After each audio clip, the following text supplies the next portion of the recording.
यह कैंपेन सबसे पहले 16 मई को तब सामने आया जब chief justice of India Suryakant ने एक कोर्ट की सुनवाई के दौरान कथित तौर पर एक टिप्पणी की जिसमें सिस्टम की आलोचना करने वाले बेरोजगार युवाओं की तुलना कथित तौर पर कॉकरोच से की गई थी।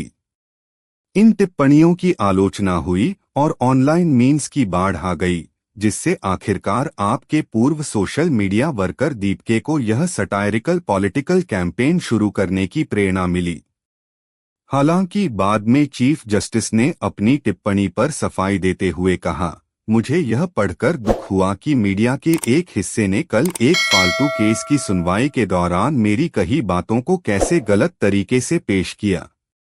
मैंने खास तौर पर उन लोगों की आलोचना की थी जो नकली और बोगस डिग्री की मदद से बार कानूनी पेशा जैसे प्रोफेशन में आ गए हैं।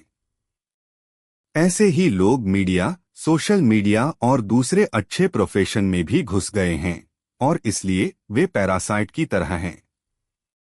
यह कैंपेन सबसे पहले 16 मई को तब सामने आया जब chief justice of India Suryakant ने एक कोर्ट की सुनवाई के दौरान कथित तौर पर एक टिप्पणी की जिसमें सिस्टम की आलोचना करने वाले बेरोजगार युवाओं की तुलना कथित तौर पर कॉकरोच से की गई थी। इन टिप्पणियों की आलोचना हुई और ऑनलाइन मीम्स की बाढ़ आ गई, जिससे आखिरकार आपके पूर्व सोशल मीडिया वर्कर दीपके को यह सटायरिकल पॉलिटिकल कैंपेन शुरू करने की प्रेरणा मिली। हालांकि बाद में चीफ जस्टिस ने अपनी टिप्पणी पर सफाई देते हुए कहा, मुझे यह पढ़कर दुख हुआ कि मीडिया के एक हिस्से ने कल एक फालतू केस की सुनवाई के दौरान मेरी कही बातों को कैसे गलत तरीके से पेश किया।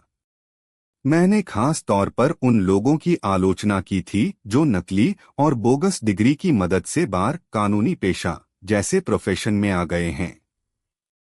ऐसे ही लोग मीडिया, सोशल मीडिया और दूसरे अच्छे प्रोफेशन में भी घुस गए हैं और इसलिए वे पैरासाइट की तरह हैं। यह कहना पूरी तरह से बेबुनियाद है कि मैंने हमारे देश के युवाओं की आलोचना की। मुझे न केवल हमारे मौजूदा और भविष्य के ह्यूमन रिसोर्स पर गर्व है, बल्कि भारत का हर युवा मुझे प्रेरित करता है। यह कहना कोई बढ़ा चढ़ाकर कहना नहीं होगा कि भारतीय युवाओं का बहुत सम्मान है और मेरे लिए सम्मान, और मैं भी उन्हें एक विकसित भारत के स्तंभ के रूप में देखता हूं। कैंपेन की लोकप्रियता का एक बड़ा कारण इसका व्यंग्यात्मक राजनीतिक संदेश और मीम भारी टोन है।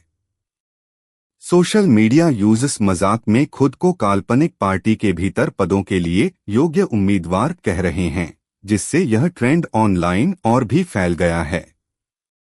पार्टी के व्यंग्यात्मक घोषणापत्र ने भी ध्यान खींचा है। यह खुद को धर्मनिरपेक्ष, समाजवादी, लोकतांत्रिक, आलसी बताता है और इसमें मुख्य न्यायाधीशों के लिए सेवानिवृत्ति के बाद राज्यसभा सीटों पर प्रतिबंध लगाने, संसद में महिलाओं के लिए 50% आरक्षण शुरू करने और पार्टियों को बदलने वाले राजनेताओं पर 20 साल का चुनाव प्रतिबंध लगाने जैसे मजाकिया वादे शामिल हैं।